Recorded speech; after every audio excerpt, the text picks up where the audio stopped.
હાય, આજે હું બહુ જ બધી દુઃખમાં છું. એ મારા ફેસ ઉપર તમને દુઃખ નહીં દેખાય, પણ મારી લાઈફમાં બહુ બધું દુઃખ છે. આજે બધા રિવરફ્રન્ટ ગયા અને મને લઈ ન ગયા. મને એમ કીધું કે તું પેશન્ટ છું ને તારે બહાર ન નીકળાય. ને અમદાવાદનું વાતાવરણ આજે એટલું મસ્ત છે ને, તમને બી આમ રિવરફ્રન્ટ જશો તો આમ માણસ બીમાર માણસ હોય ને એ બી સારું થઈ જાય, છતાંય મને ના લઈ ગયા. અને ના લઈ ગયા તો વાંધો નહીં, ચલો હું એક સહન કરી લઉં કે ચલો મને નથી લઈ ગયા, બીમાર છું તો ટાંકા છે તો કદાચ ટાંકા વાકા ખુલી જાય તો એટલે મને ન લઈ ગયા. પણ મારા માટે જમવામાં શું બનાવીને ગયા ખબર છે? ખીચડી. હવે મને છે ને ખીચડી બિલકુલ નથી ભાવતી, ખબર છે મારા ઘરમાં બધાને, તો આ લોકો ખીચડી બનાવી ગયા. હજી અડધી કલાક પહેલાં જ મેં આગળના વિડીયોમાં મારા નણંદના વખાણ કર્યા છે કે મારી નણંદ જેવી નણંદ તો દુનિયામાં કોઈ પાસે નથી. પણ અત્યારે હવે હું કહું છું કે બધાની નણંદ એક જ સરખી હોય. મારી નણંદ બી સેમ ટુ સેમ એવી જ છે. એને મને ખીચડી ખવડાવી અને પોતે તૈયાર થઈને બહાર ખાવા જતા રહ્યા. અત્યારે તૈયાર થઈને મસ્ત ઝટકા કરતા મને બાય બાય કરીને ગયા હમણાં થોડી વાર પહેલાં જ. અને એમ કીધું તમારા માટે ખીચડી બનાવેલી છે ને ખીચડી તમે ખાઈ લેજો. હવે અત્યાર સુધીમાં જેટલી મેં રીલો જોઈ હતી મને ખુદ એમ ફીલ થાય છે કે બધાની નણંદ હોવી જોઈએ, અને મારી નણંદ બી અગાજ છે, હું એ કબૂલ કરું છું હવે. અને મને એ જ નથી ખબર કે આ ખીચડીની પ્રથા કે શોધ કોણે કરી છે, શા માટે હેલ્ધી છે, મને કશું જ નથી ખબર, પણ મને નથી ભાવતી.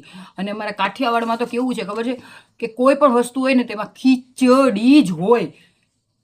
શાક નથી બજારમાં બરાબર આવતું, ખીચડી બનાવો. કોઈ મહેમાન આવી ગયા તો ખીચડી બનાવો. ઘરમાં કોઈ બીમાર પડ્યું છે તો એને તો ખીચડી ખાવાની, પણ બીજા બચ્ચા છે ને એ ખીચડી ખાય તો બી ખીચડી બનાવો.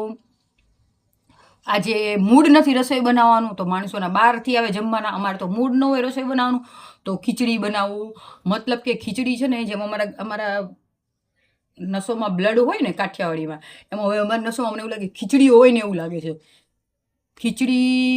અને એમાં હું 10-15 દિવસથી તો હું ખીચડી ખાઈ ખાઈને એટલી બધી પાકી ગઈ છું ને કે હવે મને એમ થાય કે ખીચડી છે ને હું વરસ આ જે દિવસે મારા ટાંકા તૂટી ગયા ને પછી હું ખીચડી છે ને 1 થી 2 વર્ષ સુધી હું ખીચડી નથી ખાવાની.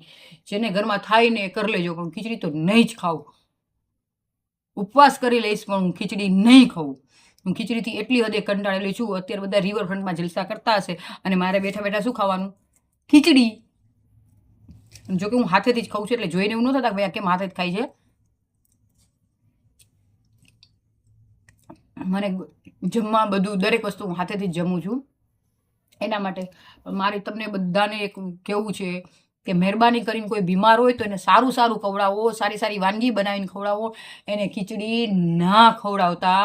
ખીચડીથી એ માણસ છે ને, મારે તો જીવવાની આશા મટી ગઈ છે ખીચડી ખાઈ ખાઈને, કે હું ક્યારે સારું સારું ખાઈશ. એ તો સારું હતું ઓપરેશનના આગલા દિવસે હું પીઝા ને બધું ખાઈને આવી તો આટલું તો મને અમારી આત્માને સંતોષ છે. નકર અત્યારે મને એમ થઈ જાય છે કે કાં ખીચડી નહીં અને કાં હું નહીં.